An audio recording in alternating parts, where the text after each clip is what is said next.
Chisholm felt a wave of excitement and anxiety as she stepped off the plane in Johannesburg. The bustling airport, filled with people of different backgrounds, made her feel small in this new country. South Africa was so different from Nigeria. Her father's job transfer had uprooted the family from Lagos, and though she understood why, adjusting to life here was going to be tough. Chisholm missed her friends, her familiar streets, and the food. Now, everything felt foreign, from the accents to the landscapes. On her first day of school, Chisholm felt like an outsider. Her classmates spoke quickly, often in a mix of English and languages she didn't understand. Although she was fluent in English, she still felt disconnected. During lunch, she sat alone in the school courtyard, watching groups of students laugh and chat. Just as she was getting lost in her thoughts, a tall boy with a friendly smile approached her. His name was Lebo, and he was curious about the new girl. "You're from Nigeria, right?" he asked, his accent thick but his words warm.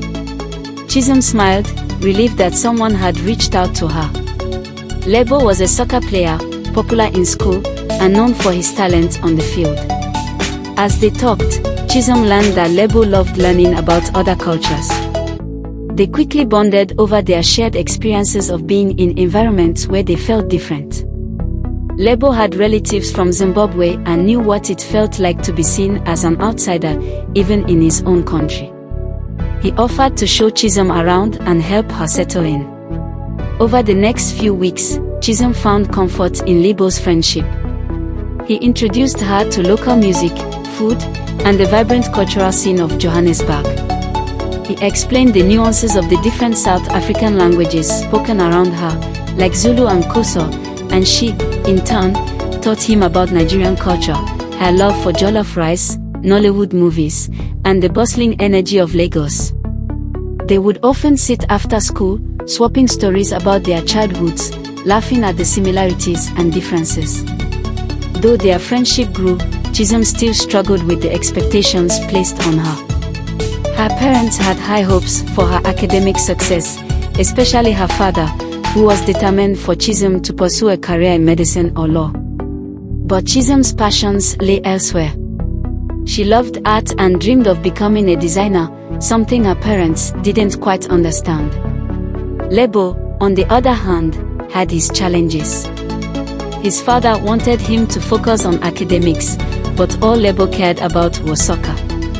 He dreamed of playing professionally, but his father dismissed it as a silly hobby.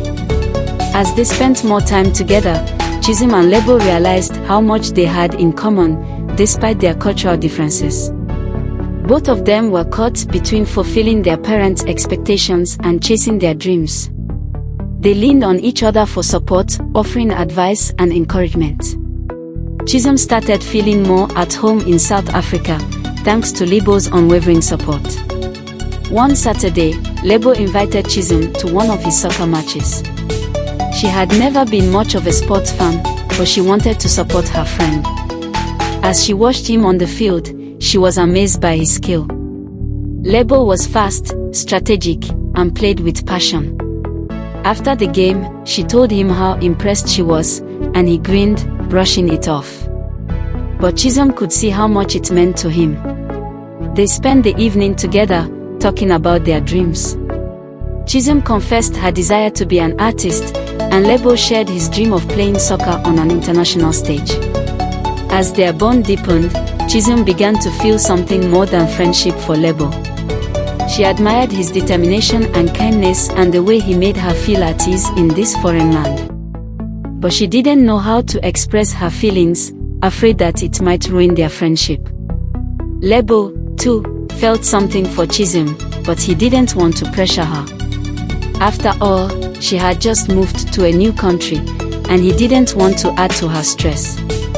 One day, as they sat together in a park, watching the sunset, Lebo turned to Chisholm and said, "You know, I've been thinking a lot about us." Chisholm's heart raced. "What do you mean?" she asked, trying to sound casual. Lebo hesitated for a moment, then smiled. "I mean, I think I like you. More than just a friend." Chisholm's face flushed with surprise but also relief. She had been feeling the same way but hadn't known how to bring it up. Their relationship blossomed, but it wasn't without challenges.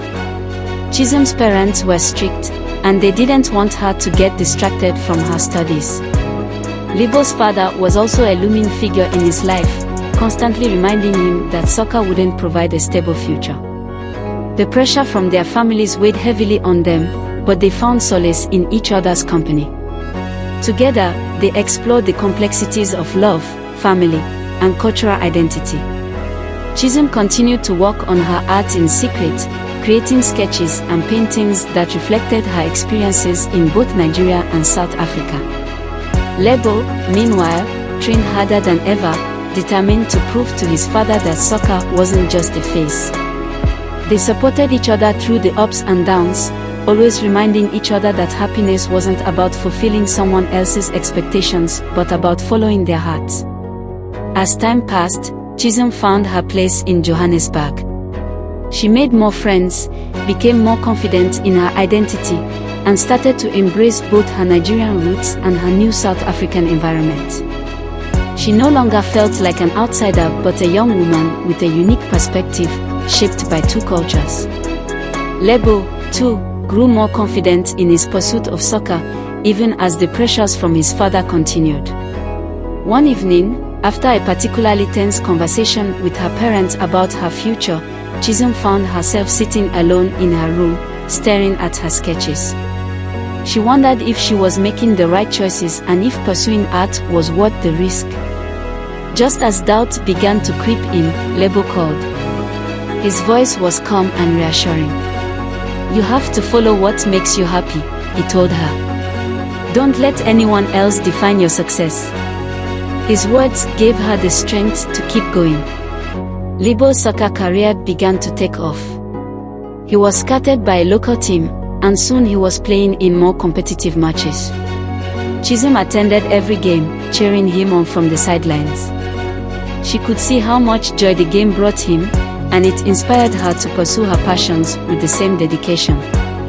They continued to navigate the pressures from their families, but with each passing day, they grew more confident in their choices. Their relationship deepened as they shared more of their dreams and fears with each other. They had built something special, not just a romantic bond but a partnership based on mutual respect, trust, and love.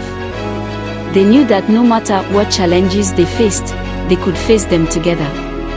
As their final year of school approached, Chisholm and Lebo started thinking about the future. Chisholm had been accepted into a prestigious art program, and Lebo had been offered a spot on a professional soccer team. Both were excited but nervous about what lay ahead. Would their relationship survive the challenges of university and professional sports? Would they still find time for each other amidst their busy schedules? On the night of their high school graduation, Chisholm and Lebo sat on a quiet hill overlooking the city. The stars twinkled above them, and the sounds of Johannesburg hummed in the distance. They held hands, knowing that whatever happened next, they had been forever changed by their time together. They had taught each other about love, identity, and the importance of following their dreams. In the end, they realized that happiness wasn't about where you came from or how much money you had. It was about the people you chose to surround yourself with and the passions you chose to pursue.